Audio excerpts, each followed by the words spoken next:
800 drones and many missiles, even into the main government building in Kiev. So this is clear evidence that Russia is at this moment not preparing for peace talks. There is not one press on one button which would end this whole war. But I do know you can only end a war with the involvement of the Americans. I'm happy and glad that President Trump started to have the dialogue with Putin. He was the only one who could do that. Well, look, first of all, Secretary General, I do have to ask you, one NATO partner, Israel, has just launched an attack on the territory of another NATO partner, Qatar. This is destabilizing, isn't it? Well, I understand the question, and I can tell you that, of course, I'm following all these developments closely, and many allies are navigating that crisis. Of course, we all want the fighting to stop and the hostages to be released. But you also have to understand, as Secretary General of NATO, I really have to concentrate on the Euro-Atlantic, US, Europe, making sure we can defend ourselves against the Russians, taking note of what the Chinese are doing in terms of ramping up their defense industrial production. And then the Far East is really a bit far away, so I should not comment. So what happens there doesn't have an impact on NATO members? Is far enough away? Well, probably on individual NATO allies, of course, are very much involved in all of this. And they might even hold different views. I mean, you see that in the EU, you might see that in NATO, but we don't discuss this in NATO, because NATO is not a foreign policy organization like the EU is. So NATO is really concentrating on its core task, which is to keep NATO territory and its 1 billion citizens safe. Okay, talking about what NATO has got to do and the war in Ukraine. I mean, although there have been peace talks with President Putin, nothing that Russia is doing has changed, has it? Well, we've seen the last couple of days. Today, 21 senior citizens queuing to get their pension getting killed in the Ukrainian-controlled part of Donbass. And this weekend and Monday, we've seen 800 drones and many missiles, even into the main government building in Kiev. So this is clear evidence that Russia is at this moment not preparing for peace talks, it seems. At the same time, I'm happy and glad that President Trump started to have the dialogue with Putin. He was the only one who could do that.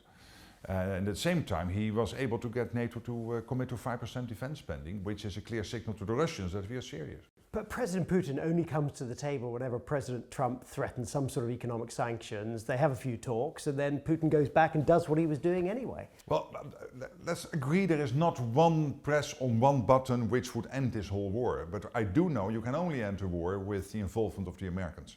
And particularly with this president, who is personally very motivated to end the bloodshed. Do you think he's making progress? I think he is. The fact that he was able to get Putin to Alaska, that they were sitting down, that he was going to test him on that.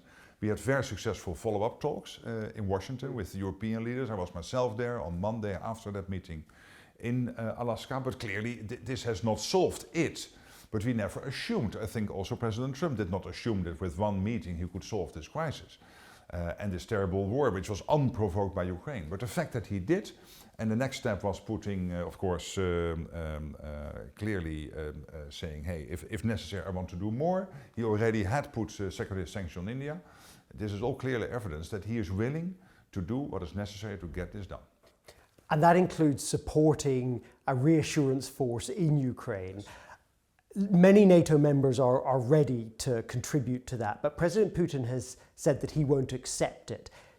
Should we get to that point, should NATO troops be on the ground in Ukraine and they are attacked by the Russians, would that be an Article 5 moment? Well, it will not be NATO in Ukraine, but it might be individual allies, as you know, and the leadership of Keir Starmer, the Prime Minister here, and President Emmanuel Macron of France, European countries and other partners have come together to discuss what these security guarantees might look like.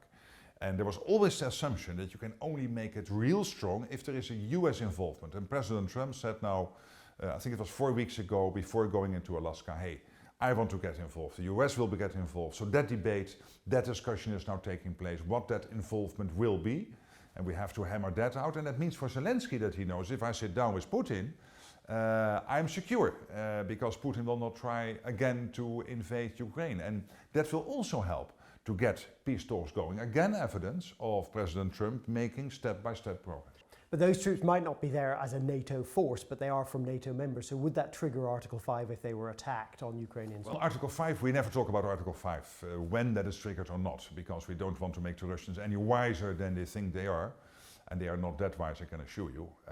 But it's clear that for Ukraine to be able to come to a deal somehow on a long-term ceasefire / a full peace deal with Russia, Zelensky has to know that other than what happened after Minsk in 2014-2015, other than what happened after the Budapest Memorandum, that these security guarantees are strong and that Putin will not ever in his lifetime try to test them.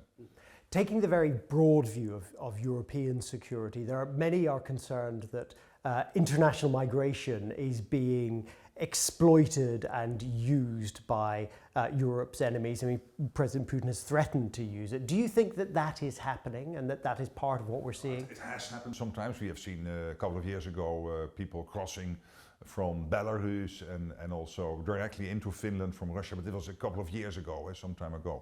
At this moment we see that the overall number of migrants getting into Europe is coming down. I think this year is 25% down, also because of the somewhat more stable situation in Syria.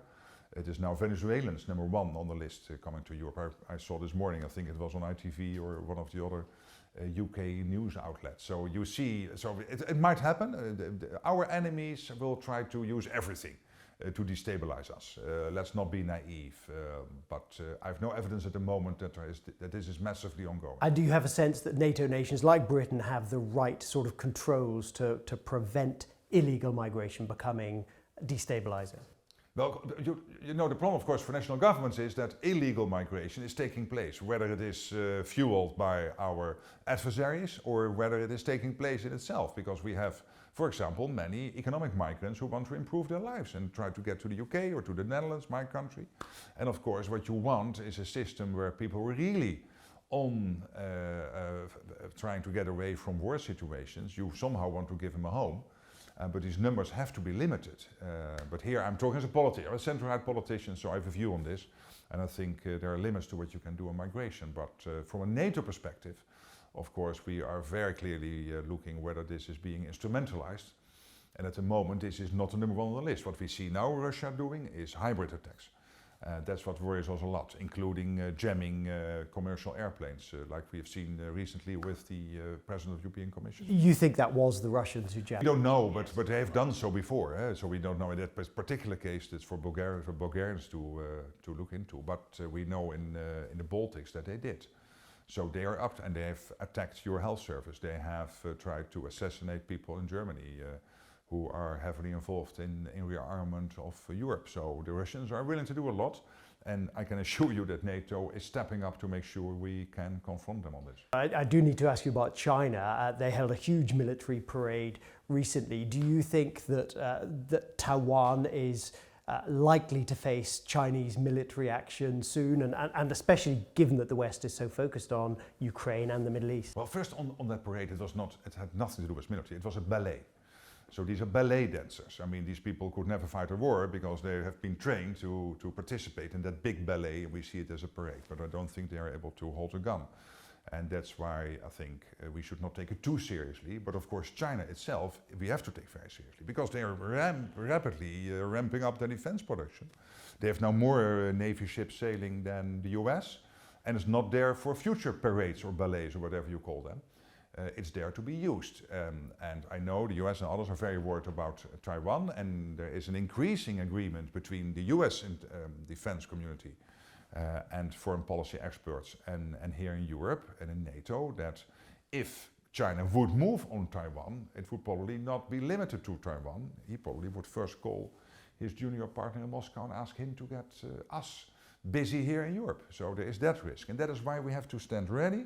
Why what your Prime Minister is doing, Starmer, is crucial, spending more, making sure that the UK is strong, that the whole of NATO is strong, your deal with Norway, very important, the 10 billion in ships, which is also evidence of the defense dividend from your defense industrial production. I think that's all evidence that we need to more of that, and that type of leadership.